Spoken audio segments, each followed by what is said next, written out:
Welcome to Damn Good Content Podcast. I'm your host, Shelby Clement. From corporate world to entrepreneurship, I own a marketing agency, SCM, and I'm the founder of Damn Good Marketing Live. This podcast is all about digital marketing, cutting the fluff, and keeping it real with you. If you're ready, let's freaking get it. Hey guys, welcome back to another episode of Damn Good Content Podcast. I'm your host, Shelby Clement, and today we're deep diving into the topic that's absolutely crucial for anyone navigating the digital world, understanding where your audience hangs out on social media. You might be wondering, why does that even matter which platform my audience is on? Well, my friends, it matters a lot. Different demographics prefer different platforms. If you're trying to throw a party and you forget to send out the invite, so literally no one's going to show up.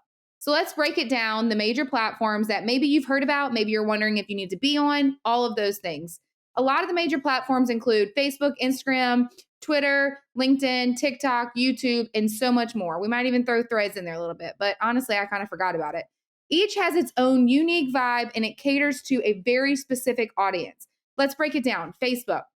It's a great wide age range, especially for content that encourages sharing and engagement. Let's be honest. We all know this. If you tag your mom, you're going to get a lot of engagement on any post that you use on Facebook. It may not be your favorite, but it still holds the throne of engagement, y'all. That is the demographic that loves to engage, likes to acknowledge things, loves to share things, whether it's true or not.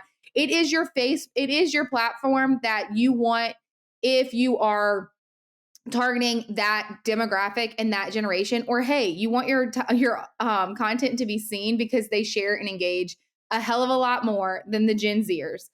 Think about Instagram and TikTok. They just want to actually see your content. They don't want to engage. They don't want anybody to know that they've been there. They don't want any of that. But if that is your audience, don't expect to actually look at those analytics and see anything from that because they're not saving, engaging, any of that stuff. So let's break it down a little bit further. Instagram, it's a visual and popular among the younger audience. So millennials, Gen Z, that is their vibe. That is their platform of choice. I mean, and obviously TikTok, but it's ideal for lifestyle, fashion, and visual heavy content. A lot of our clients are still on that because I find that Facebook and Instagram are one and the same. So for example, you're hitting that older demographic on Facebook, that younger demographic on Instagram. So I find that they're both very vital to be on if you are on one or the other. Twitter, it's a high pace. It's perfect for like real-time updates. So if like you're a Twitter fan and you want to be there, then like that's all your jam. If you're constantly like updating your audience, I don't necessarily love it or I'm on it, but I just wanted to hit that just in case some of my listeners are there. LinkedIn is that professional network. It is a beast within itself. It is a platform that you have to learn, understand. It loves PDFs and not carousels. It loves text in just one photo. It's not necessarily in love with video yet, but it still accepts it, but it's not the content that's going to skyrocket. This is very business-focused, educational content that you are still building that relationship in that community, but it's an entirely different demographic. So it's not necessarily going to match that strategy that Instagram or Facebook may actually align with.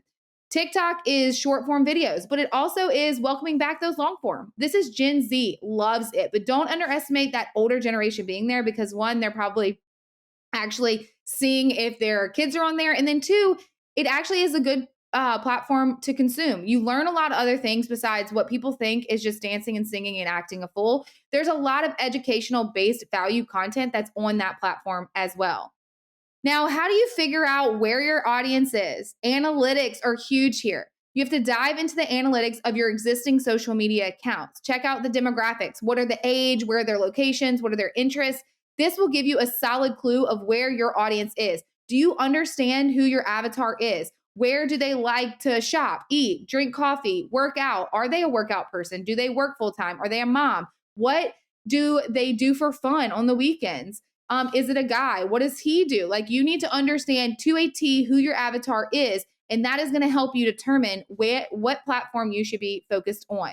And then also, do not be afraid to test the waters on different platforms. We do this a lot for our clients. We say, let's test it out. Let's see if we're there. Let's conquer that platform, review analytics over a period of time. And if it's not there, then let's switch it out. We have to really understand what is getting digested really well with your audience and what is actually working and the value that is providing them with good, value. And wanting them to come back. more saving it, liking it, commenting and engaging in it?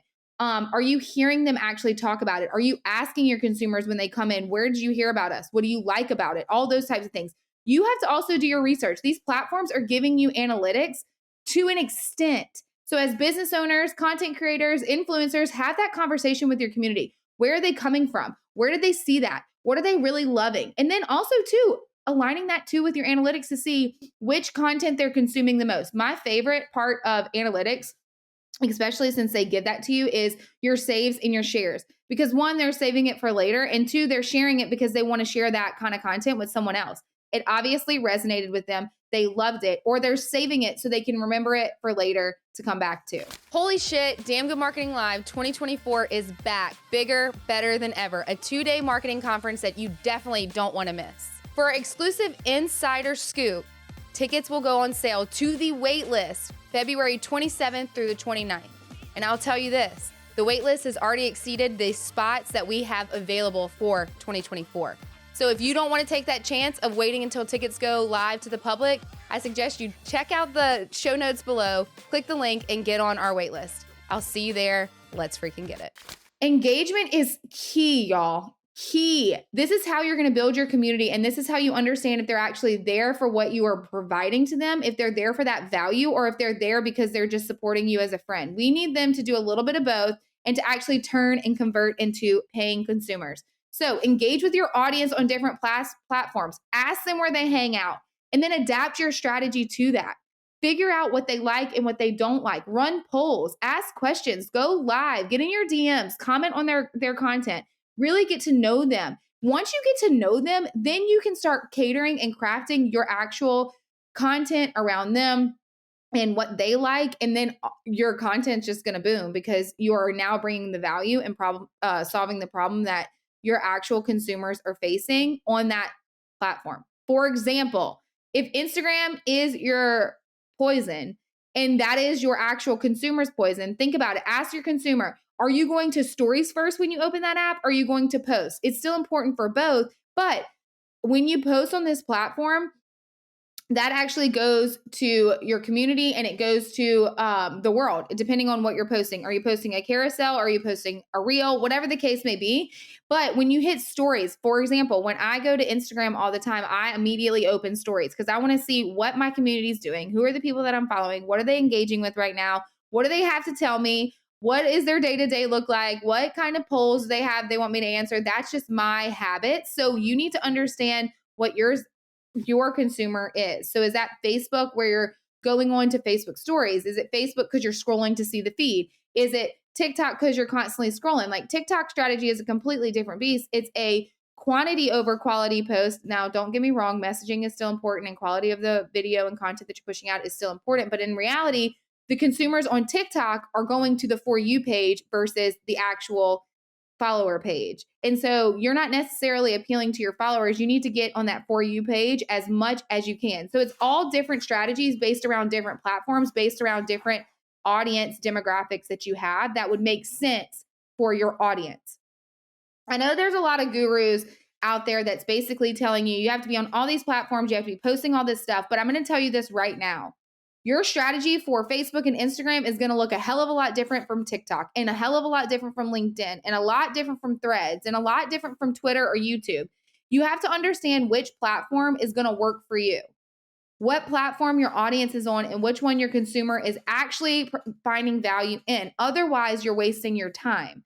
If you're a community-driven actual business, then you need to focus on where that community is. Is that Facebook and Instagram? I say, yeah, maybe Google My Business. If you didn't know, spoiler alert, Google My Business is a social media platform. If you're not on it, ask us about it because we actually run that for our clients as well because it is something, and you're running with Google. The more you post, the more it loves you. It's on your Google My Business. It is actually golden. Y'all, it is so important to have a strategy, understand where your audience is. Because if not, if you are actually pushing out content that you have no idea will resonate with your audience, then it's like a waste of time, money, effort, and just like everything else. You're throwing noodles on a wall and hoping that it sticks. In 2024, it's more about authenticity. It's more about personability. It's more about who you are as a human. I've said this before. I will continue to say it. It's your value. It's your mission. It is what you actually believe in, your morals, what is behind your business, your brand, the customer service. How are you making people feel? They want to get to know you, because otherwise you are just like your competitor and you're just offering the exact same service. So what makes you different? And when you can actually dive deep and hone in on that, people love people. People buy from people. And so a lot of my clients say, well, they love when I post about me. Well, no crap, because they love you. They're supporting your business because of you. So why are you so hesitant to share more about your life? I'm not asking you to share everything 24/7 with them. I'm asking you just to showcase what you do and actually show up and give them just a little bit more that's going to help them determine who to utilize, you or your competitor. Because when it all boils down to it, y'all offer the exact same product and the exact same service. So who do they connect with on a deeper level? I know we've talked about this. This podcast episode is going to be short, sweet, and to the freaking point, because let's be honest, you need to be on social media. You need to understand who your avatar is. You have to understand where your audience is. You have to have a strategy built out, and you have to be consistent. This is all about organic social media, is brand awareness. Pairing this with sales is not accurate. When you want sales and you want some hardcore numbers of what could be happening on your social media, you either need to run some ads so we can see that in a line, or two, old school it. Ask the people that are walking through your front door, or that are calling you, or that are inquiring through your website, where did you hear about us? It is okay to ask those questions. Organic social media is just that. It's organic, and it's building that brand awareness that you are now the top of mind of that consumer at every given moment that they need that product or service. So if you are getting discouraged because you feel like nothing's converting, then you need to take a step back, analyze your strategy, analyze your consumers, where they're at. Maybe you're on the wrong platform. Maybe the content that you're pushing out is old school and it's not what they want. You need to develop the trends. You need to have a social media manager that understands these things, that understands what's happening, what's changing. All of those things go into play when you are actually building out a brand on social media. So that was very long-winded, and I am the end. The end. Kidding. Knowing your audience and choosing the right social media platform is like having the perfect ingredients for success. When you do that and you pair it with consistency, you are making a machine. You're going to blow your competitors out of the water, because in all reality, you are creating something that cannot be duplicated. You can duplicate a service and a product. You cannot duplicate the person that is running that business. So thank you for tuning in. I love you all very much. It's a very short, sweet, to the point episode. I hope you got a lot out of this. If you liked it, like, share, comment, review, all the things. And until next week, let's freaking get it. And that's a wrap on another episode of Damn Good Content Podcast. If you enjoyed it, please like, share, comment, leave us a review. And until next week, let's freaking get it.